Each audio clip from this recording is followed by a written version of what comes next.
भैरव बाबा का ये पवित्र और आध्यात्म का स्थल जो सब हमारी आस्था का केंद्र है, जहां पर लाखों लोग हर वर्ष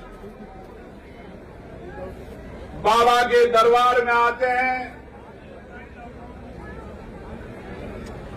और बाबा हमारी रक्षा करता है। भैरव बाबा हमेशा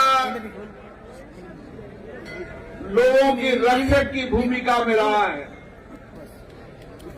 जब जब भी समाज में संकट आए, विपत्ति आए, व्यक्ति पर विपत्ति आए, तो हम भैरव बाबा के चरणों में प्रार्थना करते हैं और भैरव बाबा हम सबकी रक्षा भी करता है और सबका कल्याण भी करता है।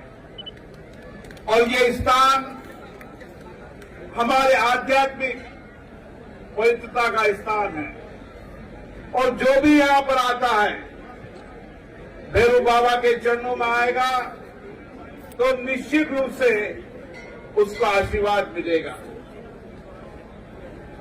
साथियों, राजस्थान के करगल में देवी देवता हैं। राजस्थान की हर धरती पर हमारे जवानों ने देश की रक्षा का काम किया है। इसलिए राजस्थान आध्यात्मिक की धरती भी है और राजस्थान वीरता की धरती भी है। यहां के हजारों नौजवानों ने आज भी देश की रक्षा के लिए खड़े रहते हैं।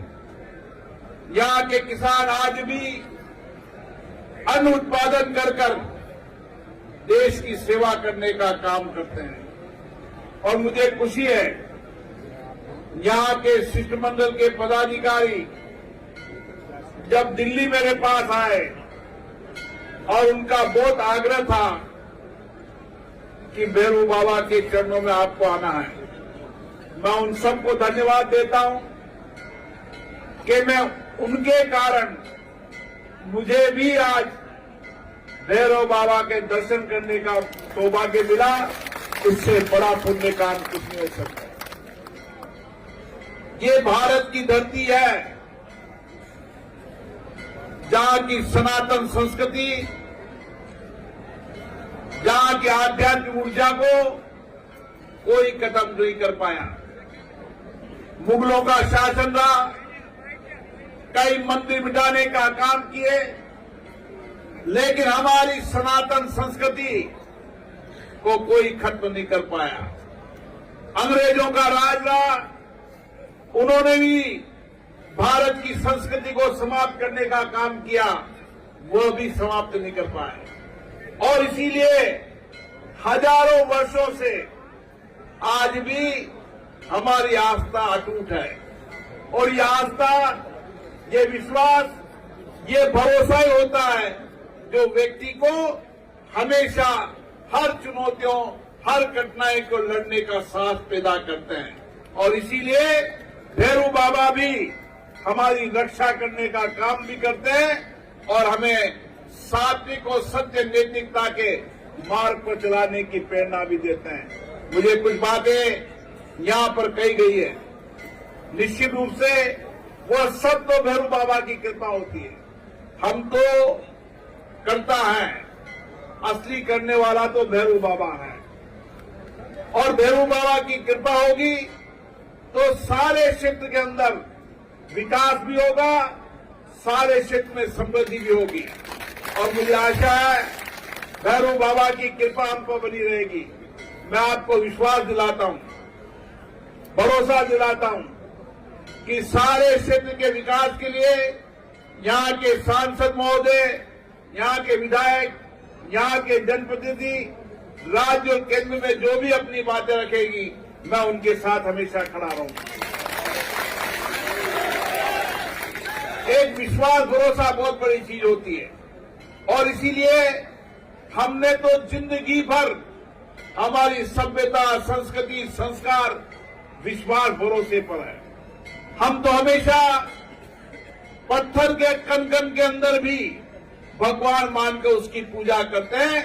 इस आस्था के लोग हिंदुस्तान की धरती पर रहते हैं और इसीलिए ये आस्था, ये विश्वास, ये भरोसा ही हमारी ताकत है, यही हमारी सामर्थ्य है। और साथियों, आने वाले समय के अंदर इस सारे क्षेत्र के अभूतपूर्व विकास के लिए जो बुनियादी अभाव हैं, जो कठिनाइयां हैं, चुनौतियां हैं, मैं कोशिश करूंगा कि आने वाले समय में आपके अभाव, कठिनाइयों को हम समाप्त कर सकते हैं और भैरू बाबा की कृपा हमको बनी रहे। मैं पुनः आप सबको धन्यवाद देता हूं कि मुझे भी आज भैरू बाबा के दर्शन करने का सौभाग्य मिला और भैरू बाबा की दर्शन करने का सौभाग्य, उनकी ऊर्जा, उनकी प्रेरणा मुझे लोकतंत्र को और सशक्त करने में मदद करेगी, क्योंकि भैरू बाबा ने हमेशा रक्षा करने का काम किया है। बरसात नहीं आए तो हम भैरू बाबा की पूजा करते हैं, जब कोई संकट आता है तो भैरू बाबा की पूजा करते हैं, जब कोई विपत्ति आए, अकाल पड़े तो भैरू बाबा की कृपा करते हैं और भैरू बाबा हम सब पर कृपा करते हैं। हम सब पर भैरू बाबा कृपा करें, ये देश इसी तरीके से आगे बढ़ता रहे। माननीय नरेंद्र मोदी जी ने जो संकल्प लिया है 2047 में भारत के 140 करोड़ लोग मिलकर विकसित भारत बनाएंगे। हम राज्य को भी आगे बढ़ाएंगे, देश को भी आगे बढ़ाएंगे और भैरू बाबा की कृपा बनी रहेगी। आप सबको पुनः बहुत बहुत धन्यवाद।